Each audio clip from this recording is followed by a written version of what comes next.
4, 3, 2, 1.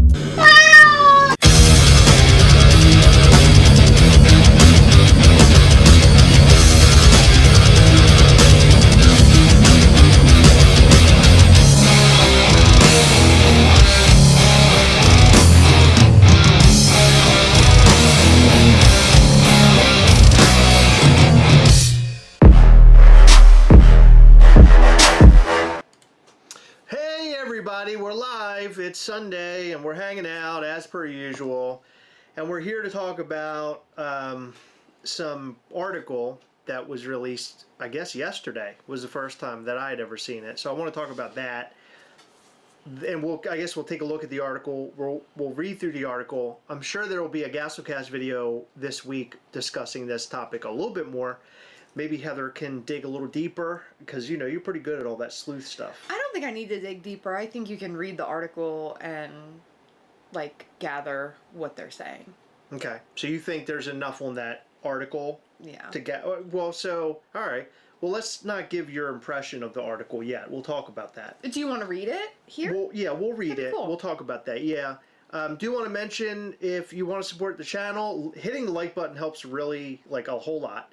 So do that, because it always seems like we go live, we have sometimes hundreds of people here, and I'll have like 2 likes on the video. So hitting like on the video helps in a really big way on all Gastlecast videos, to include this live. Commenting, please, if you have questions, if you have things that you'd like to tell us and things you'd like us to know, your opinion, we would like to know that, and we can discuss that as well. And if you really want to go the extra mile and support, go over to patreon.com/Gastlecast. We had our live last night, which was great. We had a really good time there. Gave away a lot of stuff, to include Mechagodzilla Chomp. We gave away some Mischief Toys figures on there. We gave away all sorts of stuff, right? APs. Yeah. Yeah, AP pins. Gave away some Funko Pop stuff and all sorts of cool stuff. So go and check out patreon.com/Gastlecast and join up today. And you can come hang out with us every single month. We do it like one weekend per month, and it's great. So check it out. And then go to MischiefToys.com and check out everything there. Sign up for our newsletter while you're there as well, so you know all the most up-to-date current information that you need to know about what we're up to and what we're doing. And we've got a lot coming your way before this year is over. We have Black Friday coming up. We have some like holiday related stuff coming up. I think it's going to be really fun, and it's totally not what you're thinking. You probably have this idea in your head. All the years that Mischief Toys have been doing things, I have an idea of what they're going to do. I already know. You don't have to, you're not hiding anything, Chris and Heather. I know everything. And the answer that I give you to that is you have no friggin' idea about what we're about to do, because we have some really, really cool things. I would say some firsts for us ever that we're going to be doing before the year is over. Very exciting, very low limited stuff as well. It's going to be fantastic. So check out our webpage, MischiefToys.com. Sign up for the newsletter. Follow us on Instagram at Mischief Toys, and join our group on Facebook called Mischief Toys Collectors. We recently changed the name because it was getting sort of lost in the fray. People were looking at Mischief Toys and they were getting both the page and the group. So we changed the group title. That way you know exactly what you're clicking. And personally, that was affecting me, because I would have to like figure out which one is the right one, and it was so annoying. I'm so glad that we've updated that. So thank you to Heather and the team for getting that situated as well. Okay, so is there anything that you want to mention? I kind of just blasted off. Yeah, actually, Jess said she feels like she should go get her hoodie from New York Comic Con to fit in tonight. So Chris and I are wearing the same exact hoodie from New York Comic Con, and it was completely unplanned. I didn't even realize what he was wearing. I put this on today, like this afternoon, and I realized we were matching when I saw his back in Costco. Yeah, we got the red one on. Yeah, we got the red one on. These red ones will be available very soon during our Black Friday sale. We'll have those up. But while you guys are here, anyone who is a Mischief Toys fan who also purchases our merch, I'd like to hear from you. Do you like where it says Mischief Toys on the front and has the print on the back? Or do you prefer just a print on the front? I want to know. Yeah, let us know in the comments while we're talking about this whole Funko thing. I would love to hear what you guys have to say about that. And also, we're pretty sure we're going to be doing winter hats. So if you like slouch beanies or winter hats with like the little, what do you call it, pom-pom on top, we're looking into doing them and actually having them available this year before the year is over, so you can warm your little heads throughout the winter time. Or big heads Or if you big have a heads head like like me. Chris. That's right. So stay tuned. We'll have more information about that. We get asked about that all the time, and we're going to be bringing it to you. And no, it's not going to be some humdrum Mischief Toys logo on it. We have a really cool idea for these winter hats, and we hope that you guys really dig it. So something very new coming soon, okay? All right, so let's talk about Funko. So I just want to start this, before we even read the article, get into sort of opinions about the article and everything else. One, you know, I never do this enough, but look, if you love what we do here and you love this channel, please think about sharing us and like telling your friends about us, or sharing it on your pages or your Facebook, your Instagram, or whatever. We'd really appreciate it. It helps grow this channel. It helps us. We do this every single day. And I feel like at this point, we have become sort of pros at this whole Funko thing. We track what they do very closely.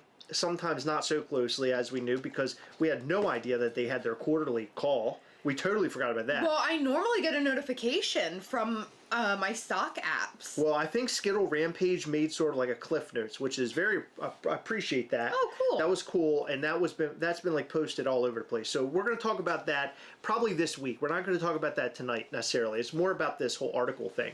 But one thing that I was thinking about as we, saw this post, all of these people are commenting. A lot of people are commenting. And they're basically like, Funko's dead, and Funko this, and Funko that, and oh, look, I knew it. I called it. I called it. And what's really interesting about that is that if the Gastlecast reported that, and it was shared by Dis, we would be called liars. They would attack us. We would be personally called out on several different places, specifically that happened with the NFT stuff. I mean, we were getting busted up. We were getting ball busted a lot over all of that. And what's interesting to me, and a lot of people are reaching out, and they're like, hey, did you hear this news? And I almost kind of shocked that we weren't the ones to, like, I guess, bring it up or talk about it before anybody else. But it's really crazy to me that people kind of know who we are, maybe don't pay attention to us a lot, but then talk shit and not realize that Heather and I do get information before a lot of others get information. And one thing that I really want to do, because I feel like it's time for us to do this, because we have never done this, and I actually have the lifeline, I think, to be able to pull it off. But I want to reach out to the CEO of Funko and try to get an interview, because I think that us interviewing him on this channel, which would probably have to sign 1 million NDAs, but having him here on the channel would be great for both of us.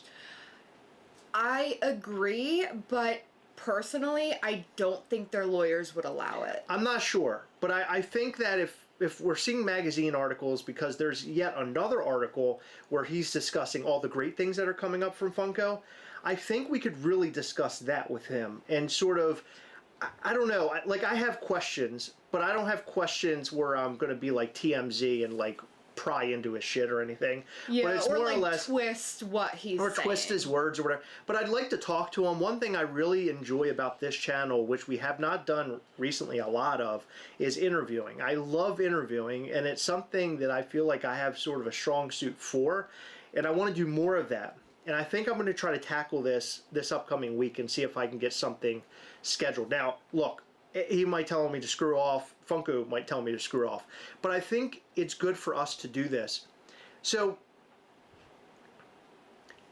back to Gastlecast. So, the fact that we didn't share this, we weren't getting beat up, but people were automatically going with this article think and that automatically this was... and agreeable with the article, which was really crazy to me, because, and in fact, one person, I responded to it, said, they're the Beanie Babies of the 2020s or 2010s or something like that.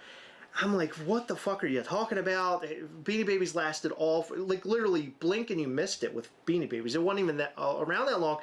To suggests that Beanie Babies and Funko are much of the same is such a crazy thing to even say. The fact that Funko has been around since 1998, and then another guy comes in and commented, and he goes, well, he's talking about Funko Pops. Funko Pops has been around since 2010. Well, we're talking about Funko as a whole here. We're not saying that Funko Pops are shutting down at Funko. We're saying that Funko is going away. Funko has been around for 100 years, forever. Not 100 years, that's ridiculous, but a long time. Even when Beanie Babies stopped being as hot as they were for that brief period of time, they're still going strong. Ty, we went to Toy Fair this year. Ty had the biggest setup of the entire event. Yeah. It was unbelievable. Bigger than Funko. I turned to Heather and I said, I cannot even believe that Ty is still doing what they're doing. They had a guy on stilts walking around. Remember that? Yeah, guess who didn't? Funko. No, Funko didn't have a guy on stilts. So, hello? So maybe Funko isn't the new Beanie Babies, because guess what? They didn't have a guy on stilts. So let's discuss how we got here. So let's not talk about the article just yet. Let's talk about how Funko got to a very strange spot. Well, a bad spot. So Funko, over the years, basically, they did really well around the pandemic, and yeah, because everyone was getting $1,400 at a time. Thanks for interrupting. So, thanks for interrupting. Yeah, so lots of companies, to include Funko, saw the money when the pandemic hit, and when that happened, they went all in after that, basically thinking that average people were still getting those government checks to then burn them on collectibles or whatever else. So all these companies were going haywire, right? They wanted to make their money, and who's to say that they wouldn't have continued making money? Who's to say what would have happened with the pandemic? It could have gone on for a much longer period of time, and things could have been a real mess. But that didn't happen. And so Funko looked at the numbers and said, we can make way more than what we were making before. Let's just make a lot more. And they did. And what ends up happening is Funko ended up flooding the market. They ended up putting too many Funko Pops inside of stores. And what the end result was is that Funko had so much, they didn't even know what to do with it. They had to put them in containers. And those containers were basically a monthly charge that Funko was paying for. They were then also building a warehouse, which was not completed. They couldn't store stuff in their warehouse. So Funko was paying money out their ears. On top of it, the warehouse could not get finalized because there was software that Funko was using for their warehouse that apparently wasn't the correct software, and they had to figure that whole thing out. So anyway, it was an array, like a menagerie of issues that Funko was faced with. Fast forward to now. Now Funko has basically gotten rid of all of those Funko Pops. If you remember, they were trashing some of them. They got rid of the crate things, so they're not crating them up anymore like they were, putting them in these containers, shipping containers. Now they're trying to restructure. And I believe, if I remember correctly, it was after Brian Mariotti left or just around the time that Mariotti was leaving that they basically said, we're going back to the old Funko and we're going to do limited pieces and so on and so forth. To which we all rejoiced. We said, wow, Funko is going back to the good old days. But here's the thing. We said, wow, Funko is going back to the good old days.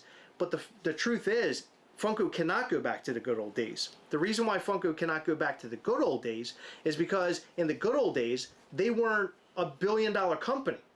So now they have to continue making money.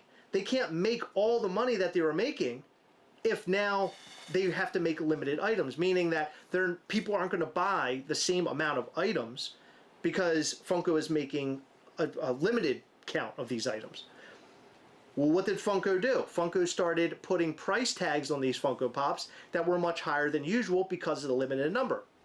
Look, you can blame me for that because I'm the one that came up with that on this channel, and I will continue until whatever happens with Funko, I will continue carrying that along with me, that I am the one that created limited edition, and no one can tell me any different. I know I did, because that was one of my points, was that in order for Funko to do the limited edition, I basically said, screw it, they can charge us an exorbitant amount because we're getting a limited piece. I think that's a great idea. I like limited pieces, and if it means that Funko has to charge me more to do it, I'm in. And I remember a lot of people commented at that time, and they were sort of shitty about it. I'm not going to pay more money for a limited edition Funko Pop, you know? Because I think the bottom line is that you have these guys out there who are selling these things and they want to get more back from what they're selling. So if they're buying a Funko Pop for $50 and now it only goes for $75 or lower, well, they're not making the type of money they're making off of a $15 Funko Pop and making $100. So it kind of changes things a little bit. However, the limited edition thing is working and people are going bonkers and are spending a lot of money on it. But is that really enough to keep Funko's head above water? And that is something that we have no idea about yet. We're still sort of waiting around to see what's going to happen with Funko. And then that's what happens yesterday when we see this brand new article. So first thing I want to mention is that I believe this article has been shared all over the place. The thing about articles these days that really concerns me is that articles typically are AI. So basically somebody, a human being, can go in there, collect data or collect a couple of different things, put it into AI, and then AI can build that article for them. And sometimes when I read these articles, you can kind of see that maybe it wasn't derived by a person. Instead, it was derived by AI or a machine. So today I decided, hey, I just had a question. I wondered because this thing came from Dexatero. And so my question was, is Dexatero reliable? It says Dexatero's reliability is generally considered low for serious journalism, with a reputation for being a tabloid-style publication that relies heavily on clickbait and internet drama. Interesting, right? Because that's virtually what we're looking at here. This is clickbait. Now, over the years, Heather and I have made videos titled Funko is Dead. And there was a lot of times where we didn't think Funko would be able to bounce back, especially when they were dumping all their stuff into a landfill back when I used to yell that.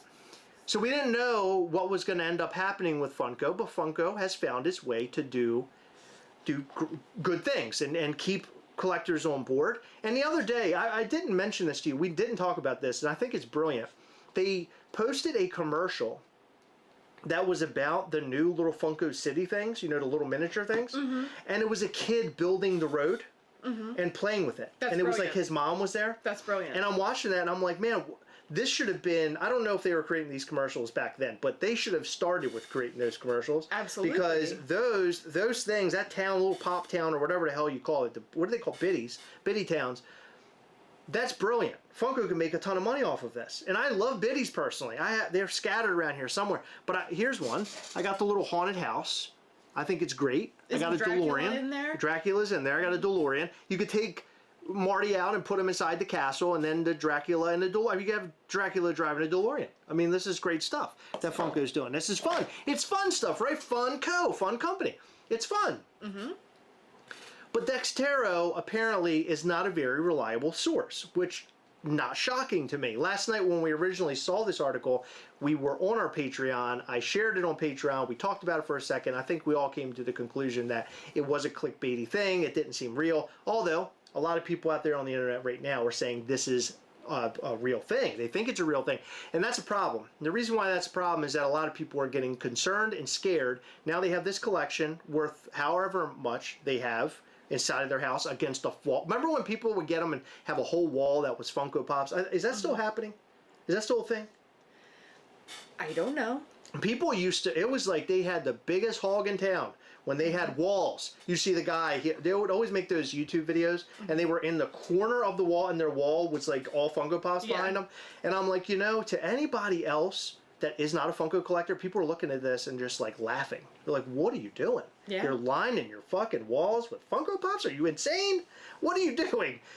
And we're no better. No. Because look at me, I got 1,000 Hot Toys sitting behind me. I mean, I have bookcases of Pops in my office. Well, previous videos, or past videos, when we were at the old house, we had Funko Pops all stacked behind us. We were all doing exactly the same thing. Yeah, we just don't have, like, the space for it here. But I don't do Funko Pop walls, where it's like from floor to ceiling.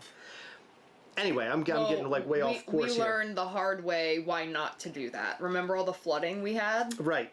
So people were very concerned because they're worried about their collection. So what happens now? Do people go insane and then they start selling their entire collection? People start to stray away from Funko. As you could see, Funko is constantly, I'm sure you're similar to me, I'm constantly getting emails about sales. You know, we're dropping to 75% off on figures and all sorts of stuff.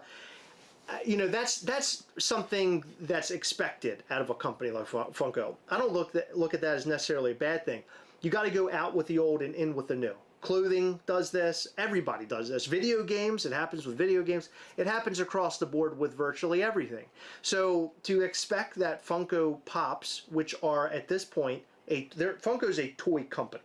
They're not necessarily a collectible company. They're more hinged on selling you toys. I.e., the little kid playing with a little bitty Pop Town on the floor, right? That's the direction. I've been saying this forever. I've been saying this, how long have I been saying this? That Funko was in the direction of being a toy company. You and I both said this. And that the collectible side was sort of dimming out a little bit. But A lot. when I came up with limited edition, which I did, that basically allowed, and this is a perfect example of what Funko should have done years ago. You make an arm where it's toys, and you make an arm where it's collectibles or collector's items or whatever, limited pieces or whatever, and then you can have your cake and eat it too. You can go in both directions. Bitty Pop Towns, Star Killer, limited edition Funko Pop that everybody's killing each other over. By the way, they only had one at Funko Hollywood the other day. That's insane. That is insane. That's insane. By the way, someone told us on a video, I don't know if you read it or not, but they were saying that it was like a scavenger hunt in the store. They didn't have them all at the register at Hollywood. Get out of here. Yep.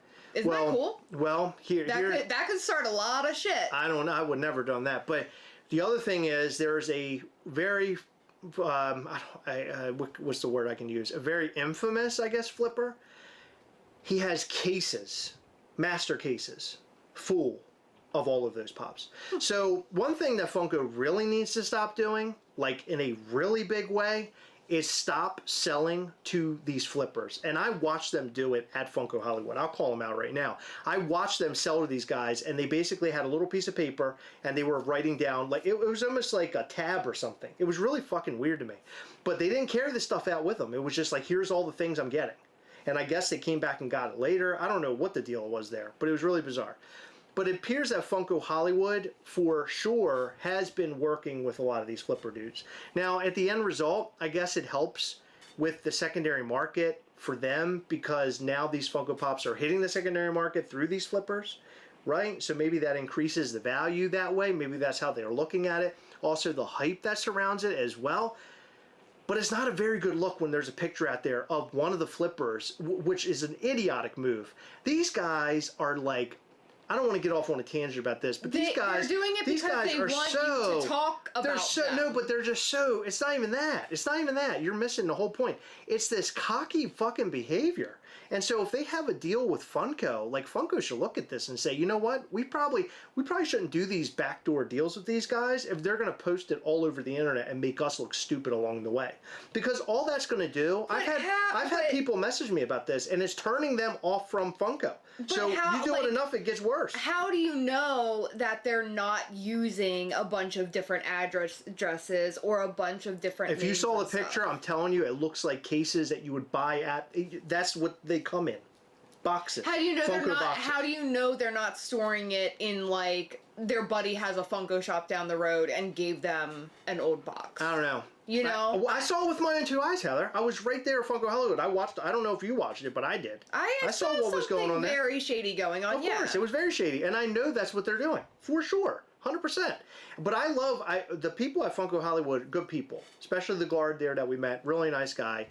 When he approached us there, he was almost like, hey, I did see you guys talk shit a couple times about Funko Hollywood in the past, which we do, and we have, and for good reason. And I feel like you need people like us to, like, bring some of this stuff to light. It's important to do that. Yeah. Because it just remains in the dark, and then you got people who are upset. But how much would they be shooting themselves in the foot if they told the flippers, hey, you can't flip anymore, basically, or you can't have all of this. You know what I mean? Because well, I would say no, don't give it to them anymore. Why would what's the? I mean, the benefit, I guess, is the secondary market thing. Yes. But okay, but is that how they want to do business? So I agree with you, and I mean, so I'm fine with flippers. I don't give a shit about that. What I do give a shit about is if they are doing weird shit that does need to stop. You're saying Funko's doing weird shit. Possibly, I don't know. That's what I'm saying. That's exactly what I'm saying. I'm alluding to that.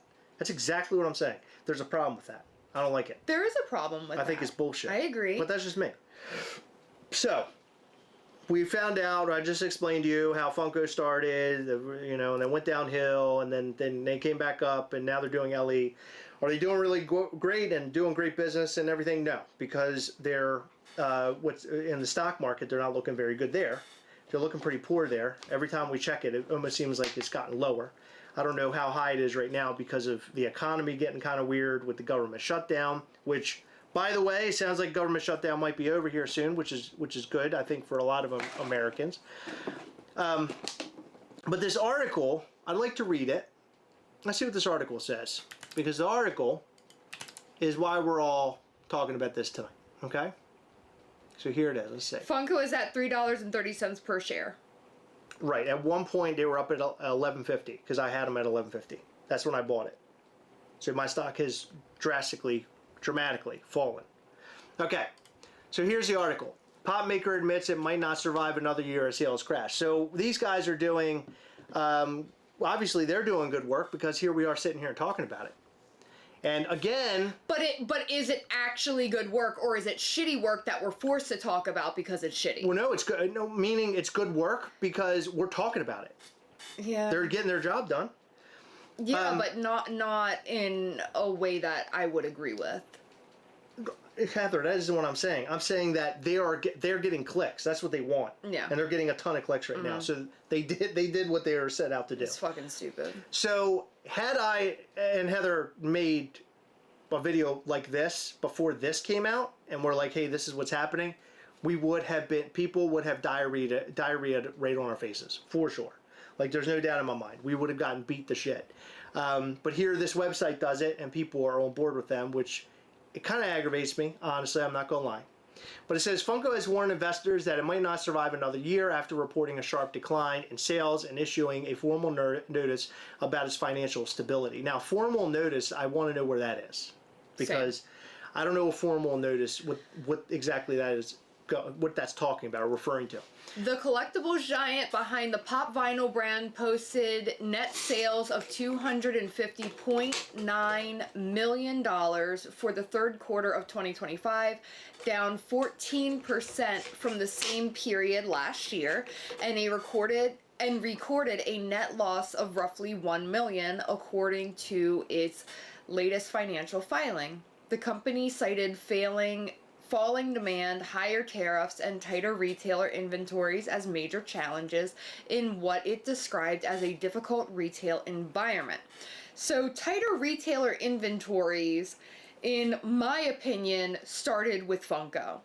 Because when we would go to stores, there would be walls and shelves of a ton of the same pops that nobody could sell, and after a month or two you'd see them really super marked down because they couldn't sell them at the price they were at. Now, the economy is a little bit weird these days, so I don't think that would have helped the case, but I think Funko started this issue of retailers not wanting their product. However, I think that LE is reinvigorating what they're doing, or it is reinvigorating their brand, and I think that it could make them a more sought after partner to these retailers. So Funko, if you guys remember, they changed their sticker and it became like this, what do you call that thing? The QR code? QR code, yeah, QR code. They changed it, and you'll notice in Target and Walmart and wherever you'll find the Funko Pops nowadays, it'll have that QR code on it. I really believe the reason why they decided to do it that way and not put the company name on there is the same reason why recently it was like one of those cheapy stores had to remove Funko Pops from the shelves. Oh, yeah. So I believe they changed it to those little QR codes. That way, if they decided not to put it in Target or Walmart, they could instead put it on Funko.com or something like that. You know, they could make their decision where they really want it to go without plastering the name of the company on the box. That is very smart, and I didn't even think about that. I took it as they just want to ensure that Target exclusives say exclusive to Target, etc. Because that's a really weird look to, like, take Target inventory or Walmart inventory or box lunch inventory and throw them in a discount store. Very bizarre. Like, it's really weird. Okay, are you reading more? Yeah. Funko's troubles follow years of explosive growth fueled by its vinyl collectibles, which once dominated shelves at Walmart, Target, and comic book stores. But as overproduction flooded the market and consumer interest waned, the company's once steady profits began to collapse. Reports from industry tracker ICV2 show that Funko's U.S. sales plunged 20% year over year, accounting for most of its overall revenue drop. In its latest SEC filing, Funko said there is substantial doubt about our ability to continue as a going concern for the next 12 months. Hold on. That's a weird...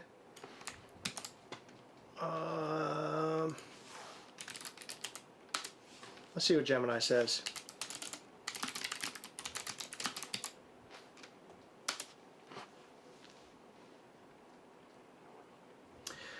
Yes, that's true. Okay, here we go. All But right. are they pulling that from that article? Well, let's see what it says.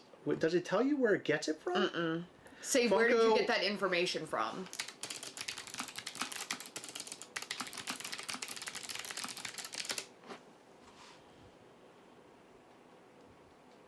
Yeah. Interesting. Okay. Okay. All right. So let's see. Yes, it's true. Well, Funko. Hold on. Funko let's Inc. included a Google it, statement too. about substantial doubt about our ability to continue as going concern for the next 12 months.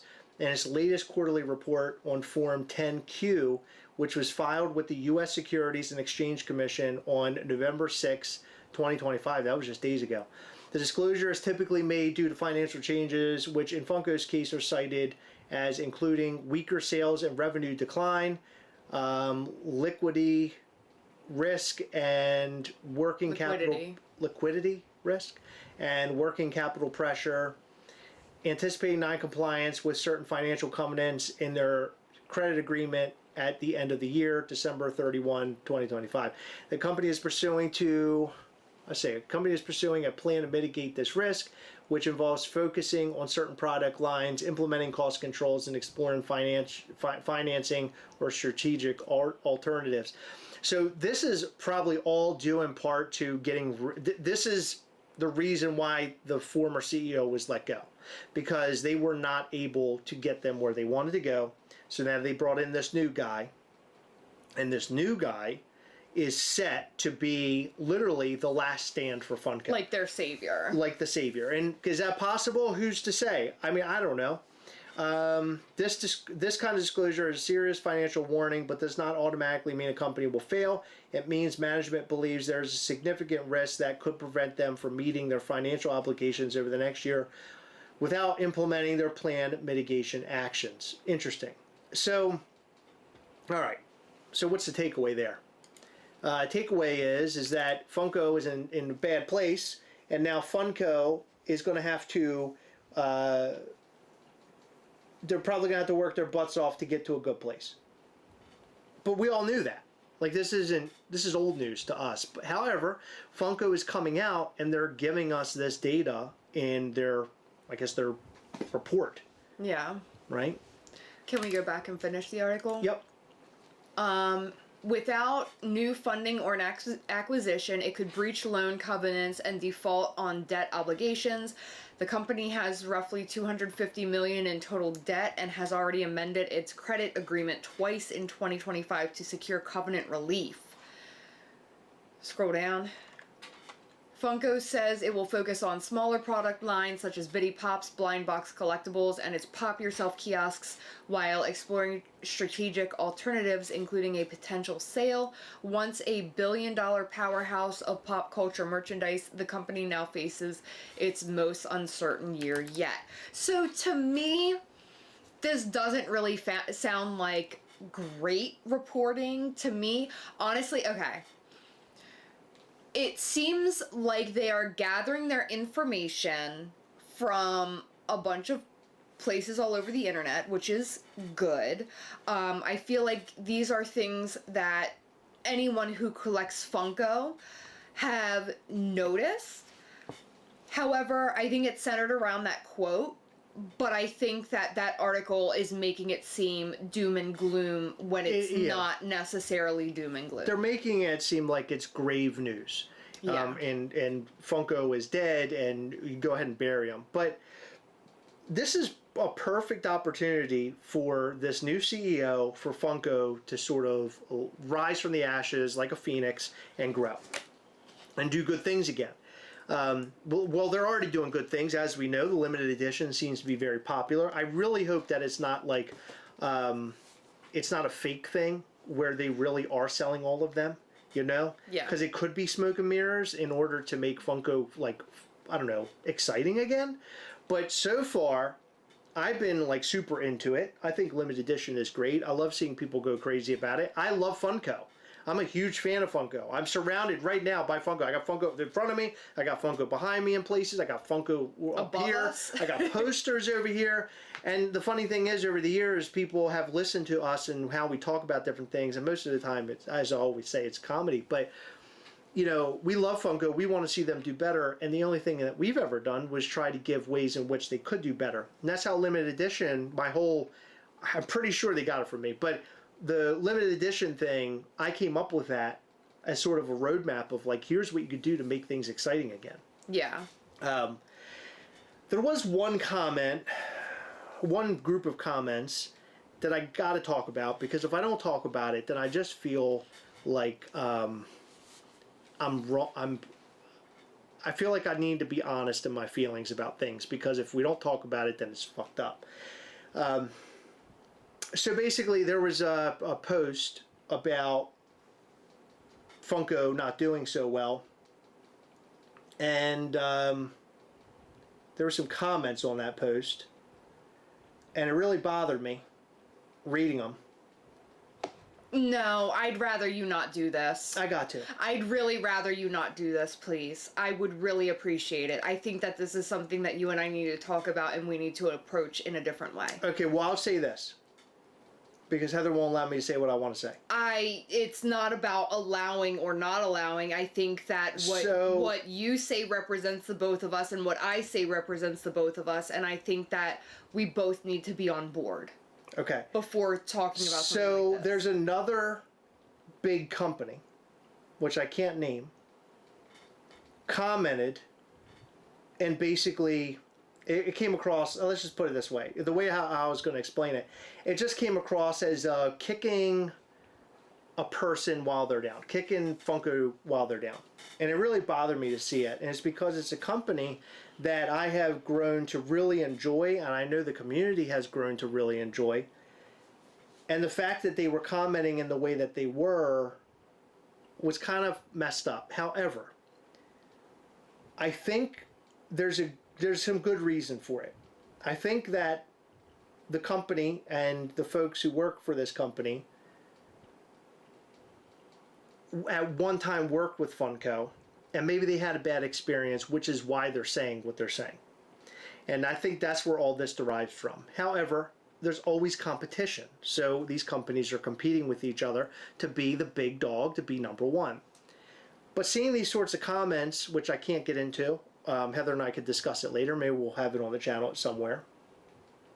But seeing these comments out in the public the way that they are, it's kind of like, to me, it just comes across as being sort of petty and wrong. Yeah. And I don't like it. it really bothered me a lot, and it's something I've been thinking about over the course of the entire day. Look, Funko doesn't need me to be in their corner and be an advocate. Maybe right now they do, but they don't need me necessarily to be an advocate for them and to sit around and be their cheerleader. But I really love Funko, and I love this other company as well. And I would hate to see Funko make the same comment about this company or any other company. And I think the companies that are hard at work and doing what they're doing, like Heather and I, as an example with Mischief Toys, you know, we've really worked our balls off and our butts off to make Mischief Toys what it is today. Of course, we had a lot of help along the way. We've had a lot of really great fans, or have a lot of great fans today. Met a lot of great fans this year, right? Every year, year by year, we see more people getting into it.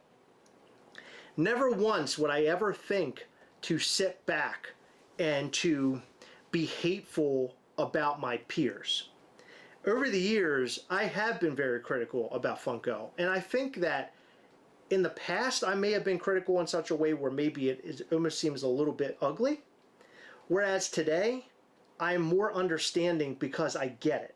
I understand why things happen in the toy world or in the manufacturing world. I get it more now.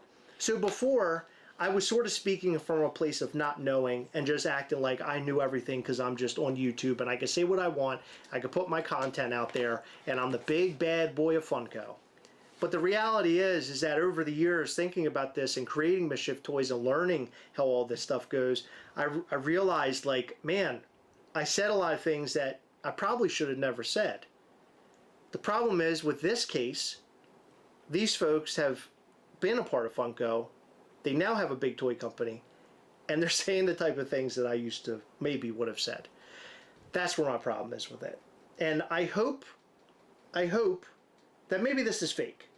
Maybe this isn't real. Somebody shared this with me. So I'm just hoping that maybe it's fake or maybe it could be deleted, because I don't think it needs to be said. I don't think they need to say it, because right now what they need to do is just grow what they're doing and do a really good job at it, because they are doing a really good job at it so far. And I really like seeing what they're doing. But I definitely would not be one, I don't know, stomping on top of the grave as they're putting up the tombstone, you know? Yeah, I think it was supposed to come across as funny. But yeah. I think knowing the history, I think knowing history and, like, you know, Funko being in sort of a dire situation, it comes across as the exact opposite of funny. Yeah. Well, look, Funko is in a place that we had been discussing for a long time. And I feel like a lot of people were thinking exactly the same thing as us. But when we said it, they didn't like that we were saying it, specifically because they were collecting Funko Pops and they had value, and they thought maybe what we would say would decrease that value. But now everybody seems to read the very first not even article. The article. No, they're not reading the article. They're reading the headline. At the headline. They're not doing their homework. They're just taking the headline at face value. Right. But it's, to me, what this makes me want to do as a fan of Funko is to buy a couple Funko Pops. Like, I want to buy some Funko Pops, because I don't think it would really help them. I don't know. I guess any sale will help. I don't think we need to buy any Funko Pops, because we're surrounded by, like, probably 3,000 Funko Pops. Well, I love buying stuff, and then, you know, especially limited edition, and then giving them away on our Patreon, which we do quite often. I like to do that. But right now, it's like seeing that article. It's like, man, all I want to do is support them, and that's how I operate. Is that I want to support, like, I love what Funko does. I've always loved what Funko does. And I might not agree with everything that they do, but I really like what they do. I like their collectibles.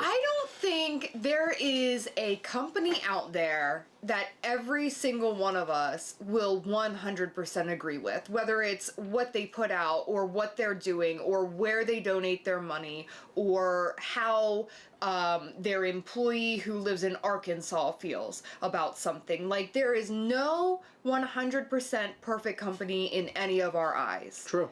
And I think that it's okay to be critical. Like you had mentioned, I think that we have said some things that we definitely do not, we would not agree with today. But the really great thing about being human is that as time goes on, you learn from your mistakes, you learn from just life in general, and you grow as a person. And every single day I'm learning something that I really wouldn't agree with, or I don't like, and I don't want to be that. Or I learn something, okay, I really feel strongly about this, and this is how I want to lead my life. Yeah. If that makes sense. I don't think I said that very gracefully. We've sort of found ourselves in a dilemma, because I think a lot of people have expectations that we are going to come on the channel and we're going to scream about Funko and hate them and Funko's dying and all these types of things, obviously, because we're, Funko YouTubers. That's how we got our start. And then we started Mischief Toys, started learning the ropes of, creating stuff, which, by the way, we're still like novice at this stuff. We're still figuring things out as we go. I don't know how long it's going to take me to be a pro, but we're getting there. But bottom line is that we never knew we would be in this position where we have a toy company and we talk about toy companies. So our dilemma is, do we continue being the same old Gastlecast, or do we, evolve? And I feel like we've evolved in a way that's good for us, and it's good for us, and it's good for Funko. And Heather and I were talking yesterday. I'll be truthful with you. We're in the car the other day, and Heather's like, I really just want to go in a more of a positive direction. Like, why do we got to be shitheads all the time? She's like, over all these years, you look at all the years we've been doing this, right? 8 years? Or we've been doing this at 2017? How long is that? 8. A little bit over 8 years, because it was August, I think. August, yeah. So we've been at this for 8 years. I mean, we're coming up, a couple of years? We're 10 years doing this, which is insane. Because we started this just being two stupid assholes making videos about unboxing stuff. Okay. You can speak for yourself when you're calling yourself a stupid asshole. I'm great. A stupid asshole and a great person. Thank you. But we started this just by doing like unboxing stuff. Never in a million years did I think I'd be 8 years deep now with a toy company that we've created. I mean, we've come a really long way. But bottom line is in the 8 years we've been doing this, not once would Funko reach out to us and say, hey, let's work together on something, right? We were hearing stories behind the scenes like, stay as far away as possible from Gastlecast as you can. Is that good for us? I mean, look, you might watch us and be like, oh man, these guys are telling us how it is. This is great. But is it good for Heather and I? Like, us putting our time and effort into this all the time and like every day putting out new content, is it really good for us? Like, is this what we want our legacy to be? Is that we're just one asshole and one good person making this content where we're being hateful? So we have changed a lot. So yesterday in the car, I can't remember when we were yesterday in the car, we were talking about, hey, we should start working on shorts, doing more positive stuff and posting stuff about Funko, good stuff about other toy companies that we really like, and just doing stuff that, I don't know, bring joy to people instead of like being downtrodden and shitty all the time. I always did this stuff because I thought it was funny, not realizing if I was ever hurting anybody. I didn't think about that. No, you don't. I never thought about hurting anybody. That isn't what I was ever out to do. It was just about having fun and being funny and being stupid. Little did I know I was being watched by thousands of people. I didn't realize that. Realistically, though, we see it as talking about a company, not necessarily a person. Right. So while we're talking about a company, one thing that sticks out in my mind, okay, trashing the hell out of that Carnage pop. To me, that was hilarious. But at the same time, a person designed that. But then, on the other hand, a person who was given the exact direction by Funko and by the licensor, who is it, Sony owns Venom? Yeah. Funko and Sony of exactly what to do. So it's not necessarily saying your art is shitty. It's like, we don't like what this character looks like in general. Because, I mean, it looked like Carnage. Oh, you're talking about Carnage and Venom? Mm-hmm. Yeah, those are bad. Nikki says, we like you because you're honest, not being fake. Yeah, well, that's one thing I never want to do is be fake. I'll tell you what I like, but maybe I won't go so hard into what I don't like. I mean, I do want to talk about the moves that Funko makes and I don't agree with. I think that's... Absolutely. I don't see anything wrong with that. I don't know. It's funny because when we started doing this, it was more about unboxing and talking about Funko Pops, where we've now turned into the news channel for Funko and like what their next move is and what they're doing and behind the scenes stuff. I think you're the realist to do it. Oh, thanks. Thank you. The new show's name starting in 2026, Mrs. Gast and an Asshole. But your style is more of a comedy team. We love your content because it brings a laugh to us during these very serious times. And that's funny that you should say that. That's something that's important to me, is that we can make people laugh, in times of right now. I mean, the world is crazy right now. So it's nice to, oftentimes you and I are here having fun and doing these things. And I feel like maybe our life is better because we do this sometimes. Like we can just have fun and be silly and stupid. Yeah. Whereas, these folks are watching us be stupid and funny, or if you want to call it funny, but stupid, Yeah.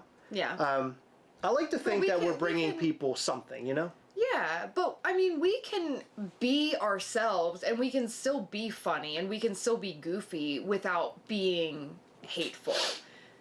I want to see more reviews, especially from Heather, with the rating scale of heart to fart. We saw the new Predator film. That's very smart. I give the new Predator big old heart. Really? Yep. You liked it that much? I loved it. I was worried the entire time because you were on your phone a lot, and I was on my phone because I was working. I was actively working. Oh, I thought you were playing Pokemon. No, I turned the Pokemon off after the credits. But I was thinking, geez, she's hating this, like, because then they're speaking a different language and you had to read subtitles. And I'm like, oh no. No, I was Heather's looking up when he was talking. Oh my god, because we went to see Back to the Future. Heather left for like an hour. You were gone. You left. Okay, so to be real, that was before I told you that I didn't get those tickets that we needed. And I was on the phone after I had went to the bathroom to try to get those tickets. Get out of here. Yeah. Oh, I didn't know you did. Well, thank you. I mean, that's humongous. I mean, I just didn't want to tell you, but then you forced it out of me like the next day. Yeah, Heather ended up getting tickets from my grandfather for an upcoming thing. Yeah. Which is very nice. So can we all shout out to Heather for being such a sweet person? She's so good. Every time she called to get like the ticket from my grandfather, she's like, "We got tickets for everybody but my husband's grandfather, and it's his grandfather really wants to go, and we want to all be there as a family, and blah blah blah blah." And I was like, "Man, that's really sweet of you to go. You went hard." And then I know my grandfather and my dad really appreciate that, because my grandfather wasn't doing well over New York Comic Con. Honest to God, I thought he was going to die before I even got home. Everybody did. I thought he was going to die before we got home, and he bounced back, man. I don't know how he did it, but man, he perseveres, man. He is a strong dude. Yeah, he's a strong dude. Thank God. Literally every phone call, it was like sounding worse and worse, and then it would be like a hopeful phone call, and then it was like bad again, and I was like, how are we supposed to do New York Comic Con knowing all of this? Like, it just sucked. I just sitting here talking about that for a second really stressed me out. Put like a weight on my chest again. That New York Comic Con, man, that was the roughest. That might have been one of the roughest things I've ever gone through in my life. It was like the worst in terms of what we had to face this New York Comic Con. It was absolutely awful. Yeah.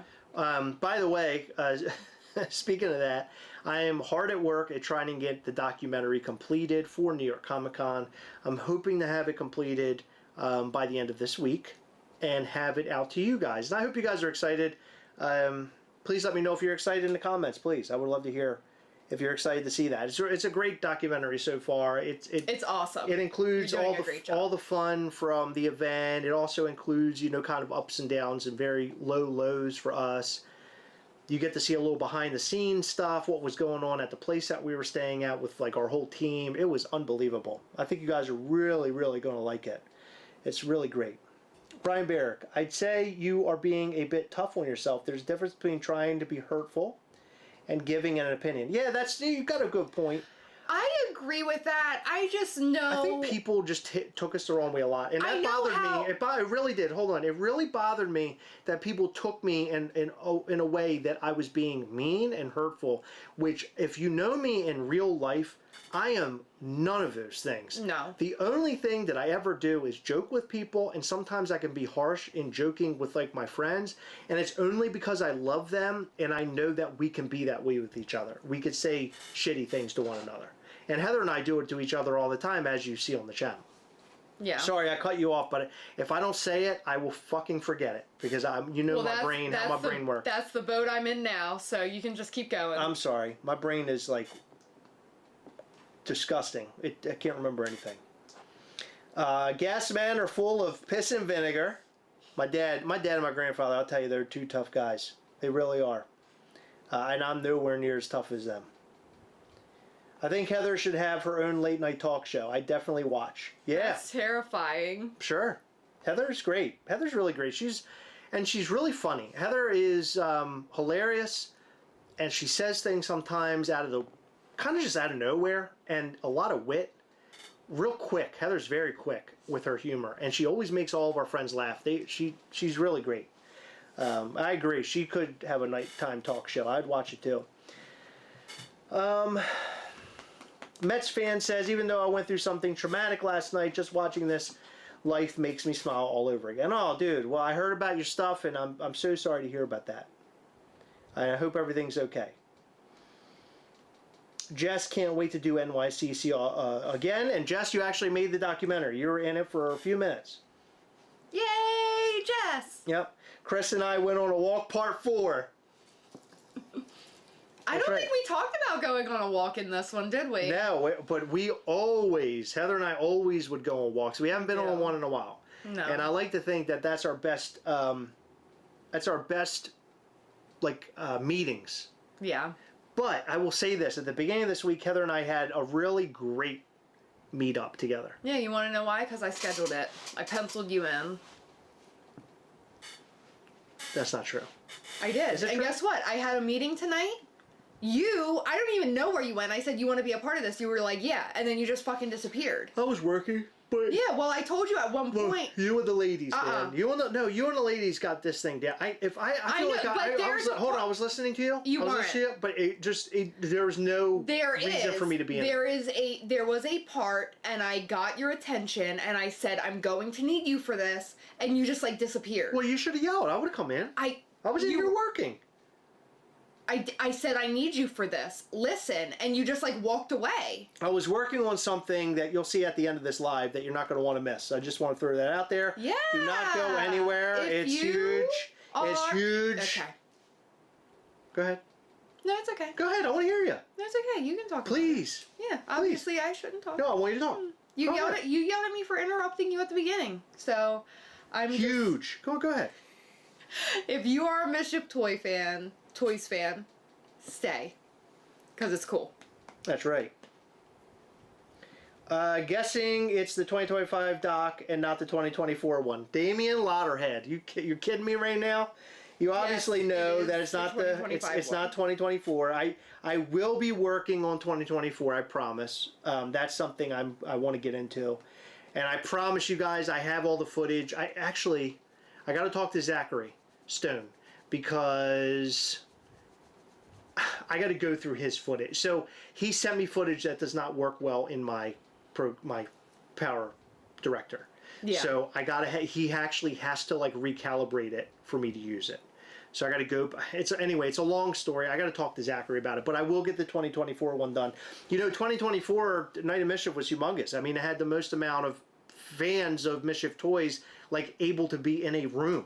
Like this year, we couldn't fit that many people Last year was unreal. We had people literally hanging out the doors. Last year, we couldn't fit that many people, but we did because we were told that we could fit that many people. Yeah. So this year, we went conservative because we didn't want what happened last year, aka fucking sardine people. Right.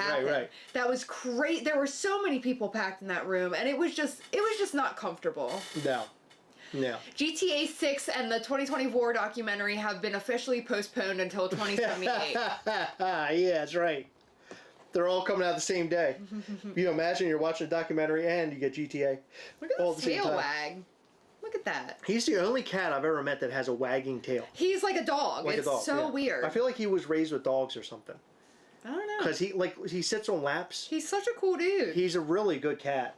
He has a lot of medical issues, and I asked Heather earlier this morning. I was being serious too. Heather laughed at me, but I don't want to think about it. Well, I wondered if he didn't have these medical issues, if he would be as chill and cool as he is. But I think it's just his personality. Yeah, I think he's just grateful for us. He's such a lovely animal. Oh my God, he is such a lovely animal.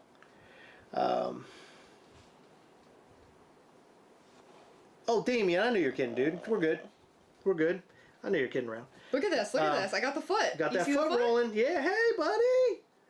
So anyway, the Funko thing. Look, I feel like Funko is going to be okay. I think Funko has a lot of work to do. I think that they have the right guy to do it. This new CEO, I really like the new CEO a lot. We met him in person at New York Comic Con. He was incredibly nice, very sweet, was super into conversing with us about various things. We didn't get too deep into stuff, but he was just really, really good to us. And the truth is that Heather and I had planned to meet with him, and we ended up getting there like way later than we had. I did let them know. Yeah, but we got there way later than we were supposed to. And it sort of sucks because I feel like we would have had a little bit more FaceTime with him and we could talk a little bit more about stuff, but it didn't work out that way. And maybe it's for the best. I get like kind of weird in situations like that, so I don't know how I would have handled it. I mean, I guess I'd do okay. But anyway, I do want to set up an interview. So I'm going to see if we can do something. I'm going to see if we can get something going. I think it would be cool if we could. I think it's a long time coming that Heather and I work with Funko in any sort of way. And if that means an interview, I am so down for that. And I feel like we're the perfect candidates for something like that too. I'm not saying that other Funko YouTubers aren't good at that. I'm saying I feel like we're pretty good at it, and I feel like we also are not afraid to ask questions. Yeah, and I think that you specifically have a very natural interview style. Well, thank you for saying that. I've watched a lot of interviews, and it seems like they're reading off of a list, and like nothing flows. And like you might have an idea, and like have a couple of important things that you want to ask, but the way that everything flows together naturally is really good. Like, you're good at coming up with questions as they arise. That's very sweet of you to say that. Thank you. I appreciate that. Did you miss anything about Funko? Yeah, actually a lot. I would suggest, I mean, I can't go over everything again, but if you watch the beginning of this to the end, you'll learn. I kind of went through the history of Funko and where they are. They kind of messed up, and then where they're at today. Yeah. And then sort of like, what can they do to get better? Like, that's a good. You know what? Let's talk about that for a second. What is a good get well plan for them? What do you think is a good get well plan? So do you want to think about it for a second? No, give me just a moment. So TLDR, Mikey. Basically, that article that said Funko's dead. It was a scare title. We don't really feel like Funko is dead. So get well soon. Is this like a Funko care package? Yes. We'll bring them back to health. Okay, bringing them back to life. So like a get well plan, right? This is our CPR for Funko. Ready, Funko? God, we should be saving this for a video. What the fuck? Yeah. We're wasting it right now. We can talk about it on a video still. Okay, alright. Alright. Get well soon, Funko. First of all, keep doing what you're doing with the Bitty Pop commercial. Bring kids and people who have kids and people who know kids, aunts and uncles, friends, like parents, friends who show up to kids' birthday parties. Target them, make them want to buy the Bitty Pops, make all the kids crazy for that shit, keep doing mini stuff because people love that. Blind mini figures are huge, huge, and I think that that is very, very good, and it's especially good because it's a low price point product for Funko, and they already have connections with all the stores they need to be in for stuff like that, and I think that that gets Funko as a whole on the map. LE, phenomenal. Best thing that they have done in a very, very, very long time. That needs to continue. However, we need to see some of the really low shit because we still haven't seen the LE 99 and below, and we're all very curious about what that entails. Not only that, but that will make people go fucking haywire. The sooner you introduce that, the better, because you're doing a very good job with the numbers. So like they have the 9500s, which in my opinion, I don't think it should be titled LE. However, I think they're doing it on purpose because they want 9500 to feel limited, and also like 5000, that's a huge number, but they're making that feel very limited by having 9500 at the top of that list. Well, if you think about the amount of fans that collect Funko, and you think about 5,000 or 9,500, the grand scheme, it's a low number. If you're talking about the entire world. No, I fully agree with that. But I guess what I'm getting at is that the scale that they've created, I agree with it. I think it's good. I think having high number like that is good because you're right. They can kind of hinge that LE, name on it, but also make more. You got to think about it. They got to make profit here. No, I agree. What I'm saying is I think that I personally do not think 9,500 pieces is a limited item, a super limited item for a company like Funko who has been overproducing things. That to me, oh my god, if 9,500 is their limited items, imagine how many commons they were producing.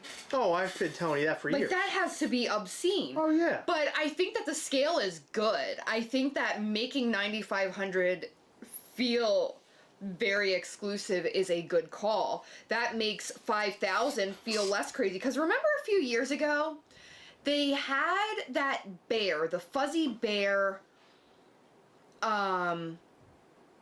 on Funko.com, and it was like LE 3000 or LE 4000, and it sat for the longest time. Yeah.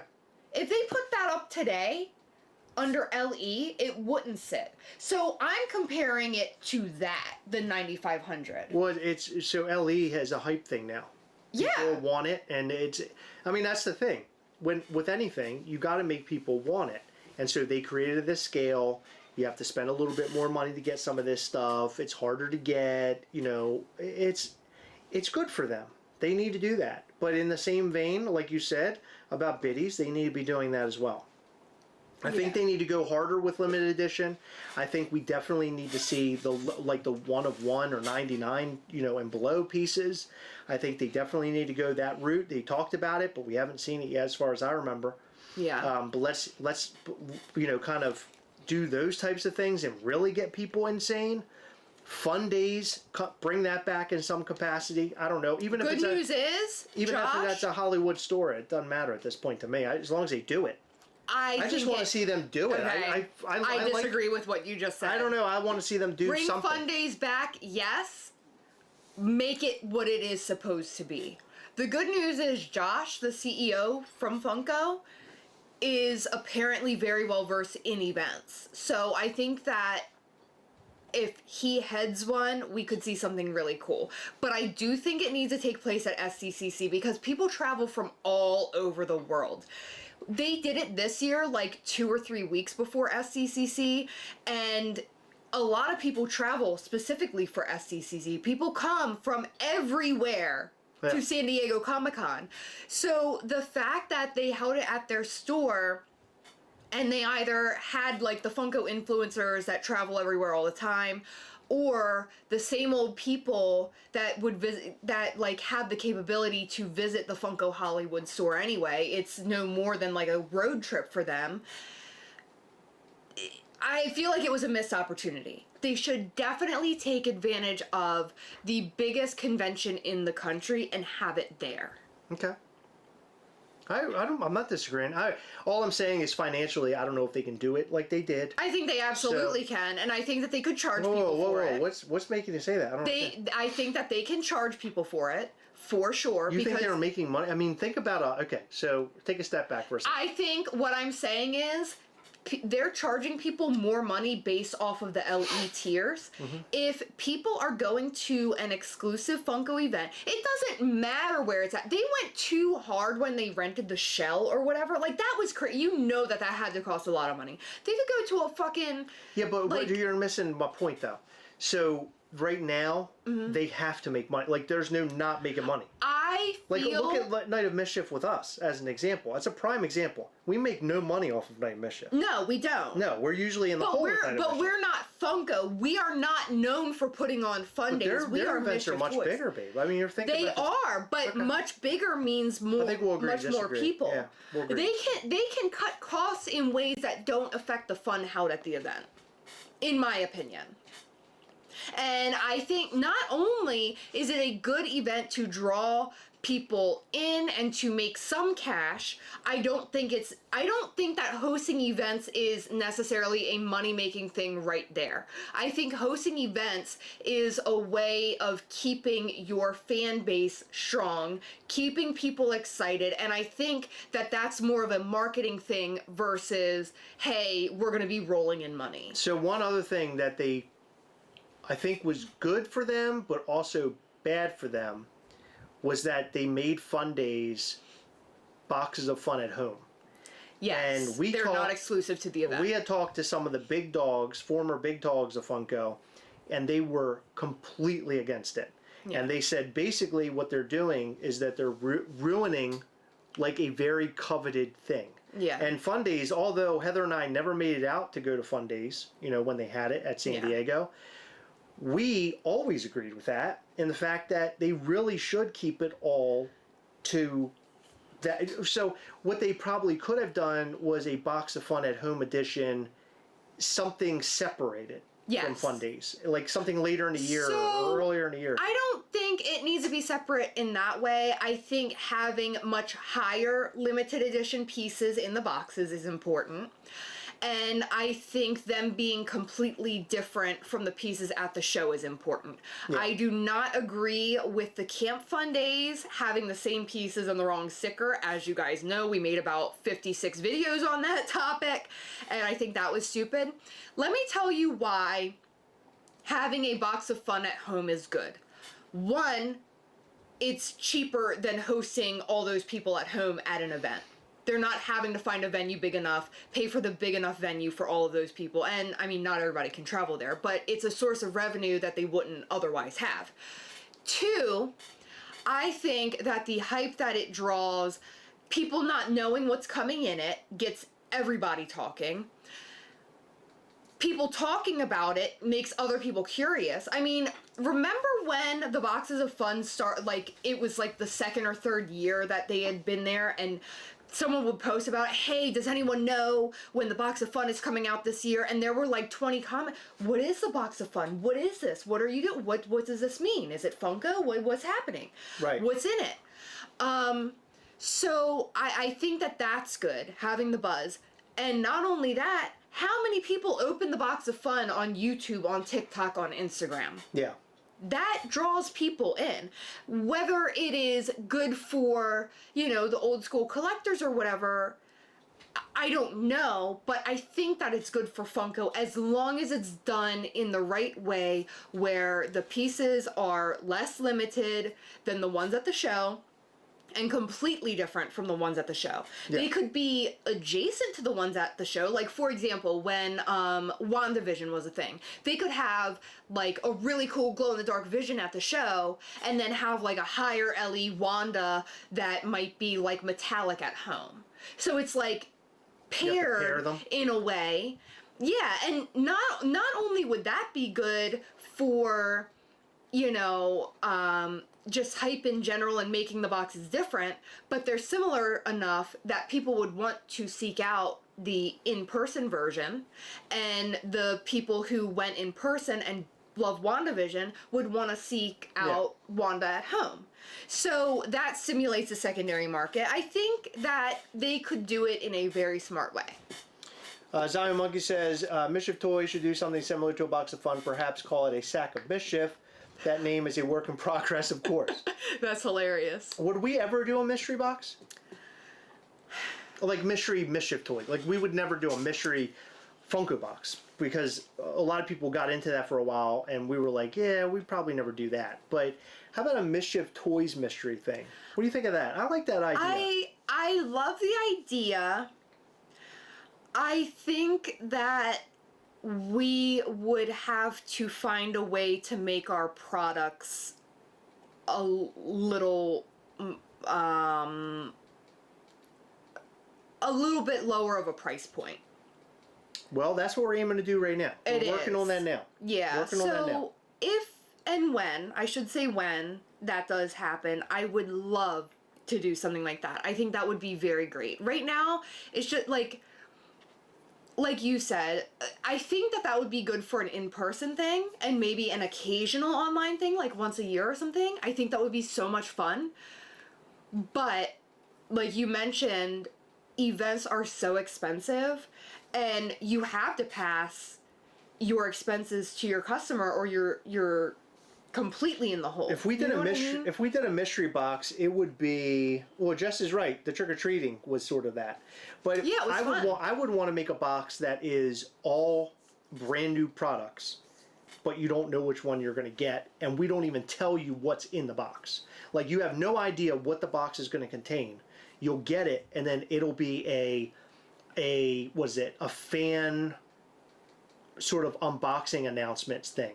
So it would be them showing what the innards of that box is, not us.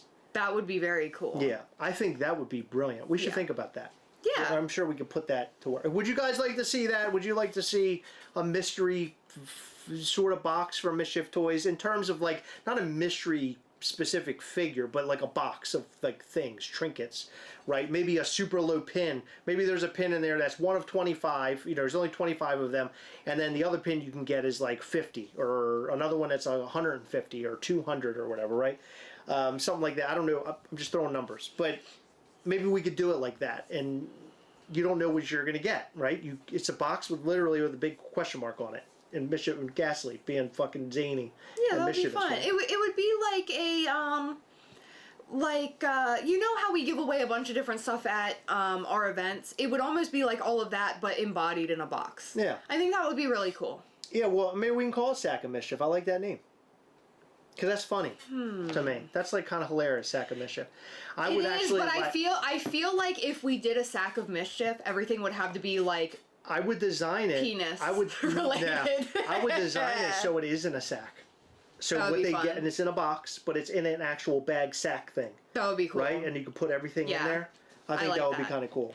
Yeah, I like that. And then for me, it's like, what do we do to sort of, I don't know, bring you something new, something fun, and excitement.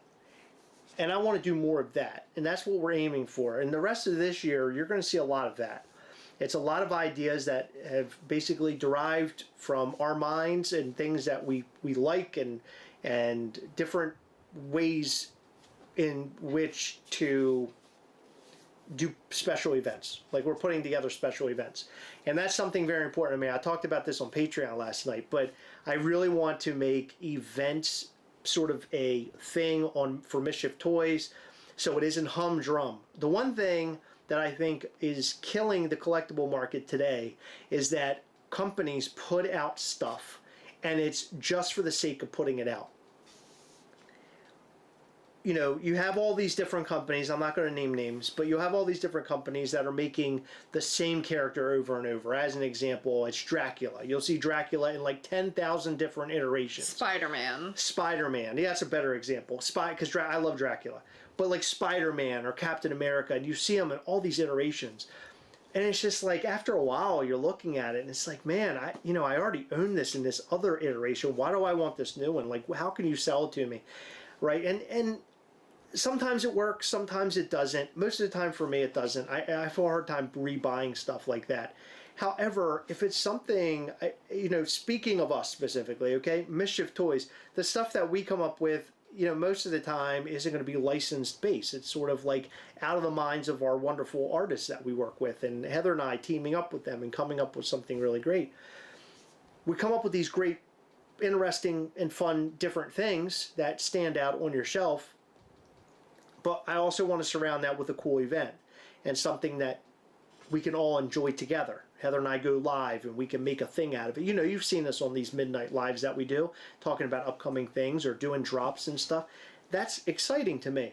If I just put up a figure on the website, it's like, what else? What else you got? I like the connectivity, and I really like the fact that we're all connected with one another. We know a lot of our fans by name, and I think there's a lot to be said about that. Will it always be that way for Mischief Toys? Maybe not, but at this very moment, this iteration of Mischief Toys, we can be connected to people, and I think there's something really cool about that. It makes me excited. It makes me excited that we can all enjoy it together, for sure. Mischief Toys version of an escape room, that could be fun. I would do that. A Mischief mystery box would be fun. Yeah, hell yeah, Damien, hell yeah.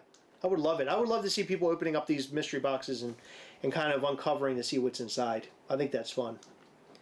Do a blue glow Mortem. AJ Barbary. Now you're talking. I like Mortem a lot. I love that character. We got some really cool stuff. Man, did Vertebrae 33 kill it when it came to that fucking Mortem? Of course he did. And the Haunted Mortem from 7th Inc. Holy shit. These guys, man, I tell you. Just murdering it. Tracy, with us, Mischief Toys, making the statue of Mischief and all the other wonderful figures from New York. The rat, Pizza Rat, Heather's, idea that she came up with. Crazy idea that she came up with that just came out so amazing and fun and so different. Like when you walk around like New York Comic Con and you're buying exclusives, and you go to all the different booths, obviously, you like collecting your thing, right? I love anime, so I collect Demon Slayer or whatever. I collect Demon Slayer stuff, so I buy Demon Slayer stuff. But then you walk past a booth like Mischief Toys and you see a Pizza Rat Gaslight. It's a fucking weird thing. It's like an anomaly. You're not going to find that anywhere else in the convention, where it's a rat wearing a suit and has a cape on. Or our pizza figure, printed all over it. Our figure that was literally shit on. Or the shit, one of my favorites, the Pigeon Poop Ghastly. Or what amazing about figure. Noelle's callback to our very first Night of Mischief, which was the LE100 King Kong pin being the LE100 King Kong. Yeah. So you just wanted to talk about every single figure from that weekend, huh? Yeah. Devin's Pizza Monster Ghastly. Yeah. You okay? Yeah, it's fucking cool what we're doing, man. It is cool. And then Halloween. I can't believe this is my life. Then we had Halloween, Retro Pumpkin. Retro Pumpkin with his little suspenders. Nobody could open a box. Everybody had to Okay, let me defend that for a moment. We just got a new manufacturer and we're working out some kinks with them. I'm sorry if the boxes were a little tight. I'm not. What? I'm not going to correct that sentence. You can take it how you want it. That our boxes are a little tight? You're saying there's not a problem with that. I think that's actually a good thing, don't you think? I agree. So why are you apologizing? Why is everybody complaining about our tight boxes? That's what I want to know. I don't get this. I'm really excited for the results of the Mischief in the Making poll in the morning. I already got it right here. Heather, please tell us about the Mischief in the Making. Okay, so I'm not going to talk about what's happening in Mischief in the Making if you're not in Mischief in the Making. Well, hold on. Explain what Mischief in the Making is for anybody who might not know. That's what I'm doing. Thank you for interrupting me after you yelled at me for interrupting you earlier. You want to stop doing that? We're making mischief in the Mischief Making group on Discord. Mischief in the Making is really awesome. You should be arrested for doing what you just did. Tracy, you hear that? Yeah, she'll call the FBI on you. You guys will get this inside joke very soon. Okay, so Mischief in the Making is a very cool project. First of its kind, as far as I know. There have been projects that have been similar, but definitely not the way that we're doing it. This is our very first one. Basically, a group of mischief makers are collaborating to create, via polls, a You said polls. Mischief Toys figure. And not only are they designing the figure, but they're helping to come up with the box very soon. Very tight box. They've already answered one question about the pin that's going to come with the figure. They figured out what mold we're using, what Mischief Toys mold we're using, what genre the character will be, you know, what it's going to look like, what the color palette is, what the art style looks like. Tomorrow they're going to start on something brand new and very cool. And we're doing all of this. It's going to feel very mismatched right now because we are having to balance questions versus our artist's time and their ability to create things while we ask you about other things. But all of the puzzle pieces are going to fall together perfectly, and I think you guys are really going to love it. So when is the public going to be able to see the figure? Is it going to be once they're released, or how are you going to do it? Because they're going to see their final decision tomorrow, correct? No. It's not even close to being done. No, the artwork. Are they going to see the final artwork or no? No. Oh. They're seeing the artwork that was voted on this week, but it is nowhere close. So it's literally just that. It's the previews. Yes. So Okay. Right now, this is what it is. Now, do not say anything about it. I promise I won't. But this doesn't even have like a color scheme on it because we wanted them to focus on the actual way the design looks. And that's currently what's winning? That's what won. Oh, interesting. Yeah. Okay, so I see what you're saying. So the color pattern will be next up. No, not necessarily. So they need to vote on something else, and then once they vote on that, then I think they'll get deeper into the design. Okay. Yeah, it's really Fair. interesting. Cool. Okay. So we're very, very, very excited for this project, and we hope that everyone's enjoying it. I know it's a long process. It definitely doesn't take Chris and I this long to think about this, but we wanted to give everybody, they're polled twice a week, and some of the poll questions are multi-choice. Others are us getting an idea so that we can create a solid question off of it. Other questions are like write-ins. So it's been a really cool process. We also have a Discord that we originally weren't going to do because there is a commenting feature on the polls. But we decided to add another layer by adding the Discord. But the Discord is somewhere for all of the Mischief makers to meet and talk about either ideas that they have or why they think that the choice that they're choosing is the best and why they disagree with maybe this color scheme or whatever. It's a lot of fun. I like it. I like that we are, people are able to help create a Mischief Toys figure. I think it's great. It's a new figure to the lineup, and it's going to be awesome, and I can't wait. I'm so happy that you guys are enjoying yourself. I get a lot of really great feedback. People message me directly. They're like, it's so much fun. I'm really enjoying this, so that's really great to hear. Fun fact, Chris literally has next to nothing to do with Mischief in the Making. I don't. Aside from, you did have the idea, just like you had the idea with Funko LE, and you also wrote the story. So I'm an ideas guy. I'm very good with coming up with what's going to work. And there are times where I come up with these really extravagant, off the wall, wild ideas, and Heather is like, there's no way in hell we're ever going to be able to do this. Yeah. But I've gotten better at that, though. I entrust in Heather that she can do it, and I continue to bring it up over time and until we get there. And so this idea took a while to come to fruition, but Heather did it. And Well, I didn't do it. Well, with a I team, cannot with a team, take credit. with a team of people. Heather murdered it, and the team murdered it. They were talking tonight. They were wonderful. And I'm listening to them and their conversation. And Heather wanted me to be a part of it, but I truthfully think that they have it. They had it in a bag. I think me being involved in it would have just muddied the water. No, there is one very important thing that you are very good at. We'll talk about it afterwards. That's fine. And you need to be a part of that. Thank you, Zombie Monkey, for the super chat. I really appreciate that. That's so sweet of you. And if you're here, make sure you hit the like button. Can you read his comment? Will we get the vote on the tightness of the box? It's a good question, Heather. Will they? Tomorrow morning. Look out for it. So How tight do you want the box? Scale of 1 to 10. We actually are going to end this video with a video, so don't leave. It's something that we want you to see before we go. It's a Mischief Toys related thing. It's very important.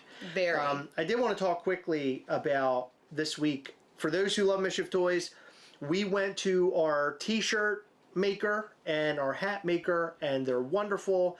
I filmed like kind of the process of making the Ghostbuster shirts. You guys don't know this already, but the Ghostbuster shirts are on the way, as well as the Pizza Coven of Mischief shirts. They probably do know because they would have gotten a shipping notification. What I mean, we never announced it. So Yeah. if they're not paying attention, they wouldn't know, I guess. Yeah. But they're fantastic. They're phenomenal. So this new company that we're working with, they're really great, and what I love so much about them is that they're local and we literally can drive to them. Whereas the other one we couldn't. He was wonderful, and wonderful company we worked with for so many years. But these new folks, it just makes it easier for us to work with them and see them face to face. And I want to make it a regular thing that we go and see them, which is how we came up with the whole idea of making these brand new slouch beanies. We're going to make the hats with a little pom-pom on the top of it. Those classic winter hats with a really cool logo on it. We've also come up with a way to, our hats, one thing that we've always wanted to do, aside from the underbrim, which I got to meet the guy behind it, wonderful. But he can also add things to the sides of hats. So we can get something on there as well. And you will see that Coven very soon. So we're going to start off with a Coven hat with this brand new, like, full-fledged hat design where you're going to be able to see like everything we can do when it comes to hats. We got to see some of the technology they use there to include like bubbled out logos. So it's like where it's like kind of coming out of the hat. I don't even know, what did he call it? There's a name for it. I don't know, like raised. But it's like raised or it's like very 3D. Cool. I have an idea for that. But the art of it, it looks so cool, and it looks so top notch and like super crisp, high value. And that's what I want to do. One thing I'm really interested in personally, I think Heather's sort of on board with me about it, but I really want to get heavily into apparel. I really want to do flannels, like in a super big way. I'm trying to find my way to get there, in much other things. I think Mischief Toys, in terms of our business, is toys first, and then we're also going to work on some of these other things too along the way. And I want to bring you guys cool shit. I want you to be proud of what you're putting on your shelves. I want you to be proud of what you're putting on that's all related to Mischief Toys. On your body. I want you to be proud of all this stuff. And Can you do this? No, I'm not doing it. And I'm a huge fan of this thing. I love this thing, and it's underground. Not a lot of people know about it. And look what I got, And I always hear about comments that, people get when they're out and about their Mischief Toys like apparel, and I want to just build on that and make it better and better, and we can only do it with the wonderful artists that we have. So I'll be working in direct collaboration with them to create that kind of stuff in the future. So also I want to know what you guys think about these. We talked on our Patreon about it last night. These are our little plush heads, and I am so stoked over these. They came out so good, and it was a last minute idea, truthfully, for New York Comic Con, and we're going to be working on some more of this. So if you guys like these and you like to attach them to your bags and things, or anywhere else for that matter, expect more of this from Mischief Toys. I think these are wonderful, and it's a good way of showing off, your fandom of Mischief Toys, it's also something kind of cool to hang from your bags. And I have Or your rear view mirror. a rear view mirror. Yeah, I have one attached to I have a lounge fly back here. It's attached to one of the zippers. That's another thing. Another dream of mine. Bags. Fuck yeah. I want to make a backpack in a really big way. Yeah. Yeah, I really want to make a backpack. I would love to have a backpack with Ghastly's head on the back of it. And maybe you lift it to put your stuff inside the bag, and you put it back with like a button. That's something I'd be very interested in making as well. So it'll make us a little bit more diverse. When you go to Mischief Toys, maybe you're not buying a new pin. Maybe you're buying a specific hat, or a flannel, or a winter hat, or a backpack. So it kind of gives there's different doors you can open to Mischief Toys. If you don't necessarily care about vinyl figures, you don't care about pins, maybe you care about the clothing or apparel that we make. I want to give you guys more options. I think it's very important to have that. You know what's interesting? Ask me. What's very interesting, huh? Okay. I can always see who a first-time customer is, yes. Right? What is very interesting to me is when someone's very first purchase is a piece of apparel. Yes. I love that. I can't explain why. It makes me feel very proud. Yeah. Me too. And a lot, 9 out of 10 times, they'll come back for a figure. Or 2, or 3, or 4. So when we were in New York, we had people walking up and buying these hats. People that, were brand new. They didn't even know what we were. I had to explain to what we were. And they saw these hats and they were like, I gotta have this. I want that hat. They're amazing. And that made me feel really good because Tracy did a wonderful job on this hat. Yeah. So this is all Tracy, by the way. I came up with nothing. I just wanted underbrim. That's all I asked for. Yeah. But we wanted it to coincide with the Liberty figure. Designs like these, we're talking this is what I'm getting at when it comes to apparel from Mischief Toys. Having artists like Tracy, Noel, and Devin, we can do anything. I feel like we're virtually unstoppable.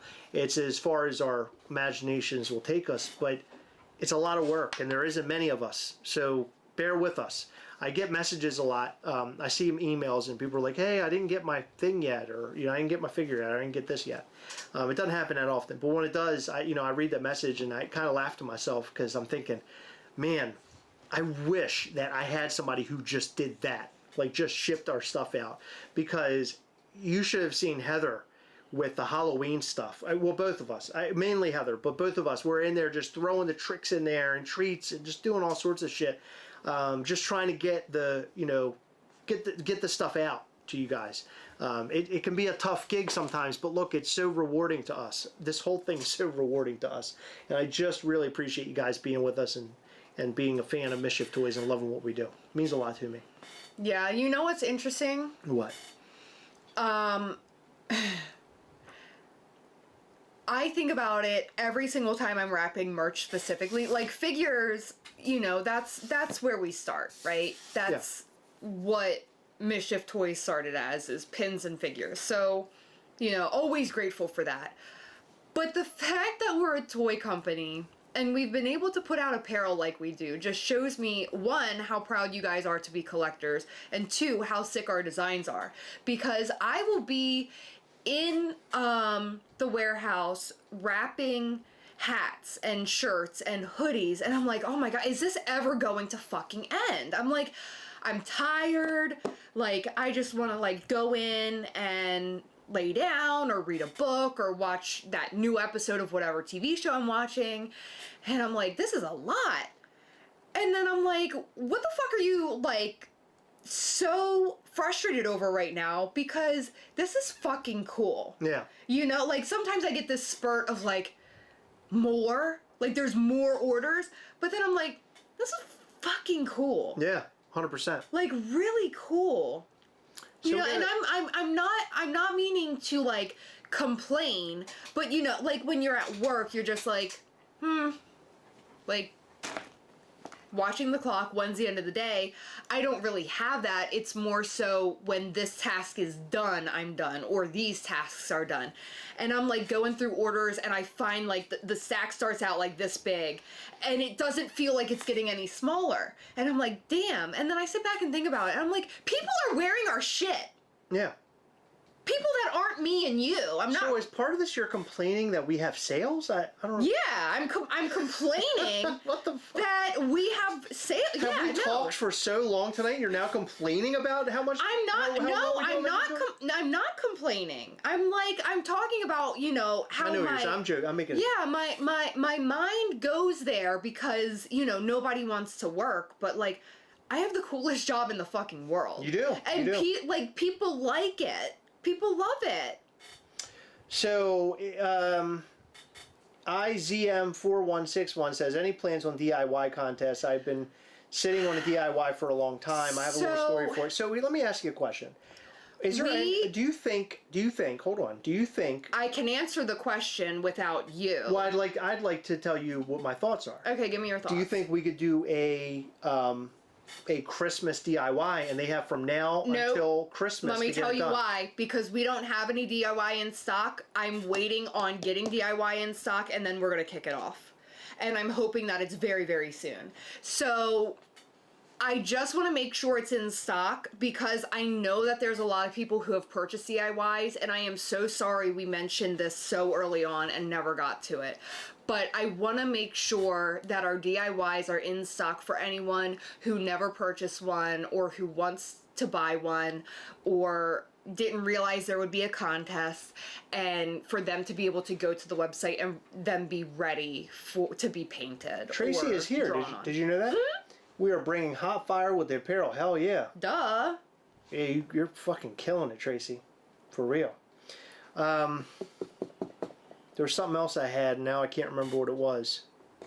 We were talking about it. I can't remember. Shit.